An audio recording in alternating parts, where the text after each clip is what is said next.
பெங்களூருவில் பெய்த மழையால் ஹோசூர் கெளவரப்பள்ளிக்கு வரும் நீரின் அளவு இரண்டாவது நாளாக அதிகரித்துள்ளது. அணையிலிருந்து வெளியேற்றப்படும் நீரோடு சேர்ந்து ரசாயன நுரை பொங்கி செல்கிறது. விவரங்களோடு இணைகிறார் இது நமது செய்தியாளர் செல்வா. செல்வா, இந்த ரசாயன நுரை பொங்கி வருகிறது, இது பற்றி அங்கு இருக்கக்கூடிய அதிகாரிகள் ஏதேனும் தகவல் தெரிவித்திருக்கின்றனரா? விவரங்கள். நிச்சயமாக மோனிஷா, பெங்களூர் அதன் சுற்றுப்புற பகுதிகளில் தொடர்ந்து கனமழை பெய்து வருகிறது.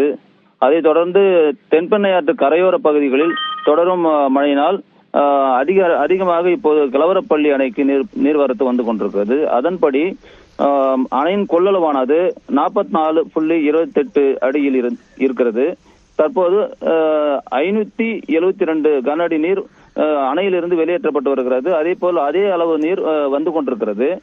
அணையிலிருந்து வெளியேற்றப்படும் தண்ணீரில் குவியல் குவியலாக இன்று இரண்டாவது நாளாக தொடர்ந்து நுரை வந்து கொண்டிருக்கிறது. இது ஒவ்வொரு வருடமும் கிட்டத்தட்ட ஒரு 20 வருடங்களாக இந்த பிரச்சனை இருந்து வருகிறது. இதை தொடர்ந்து மாசு கட்டுப்பாட்டு வாரியம் வந்து இந்த நுரைகளை எடுத்து சென்று பரிசோதனை செய்து இந்த நாள் வரை எந்த ஒரு இதுமே உண்மையான தன்மையை வெளியிடாததால் விவசாயிகள் கவலை அடைந்திருக்கிறார்கள்.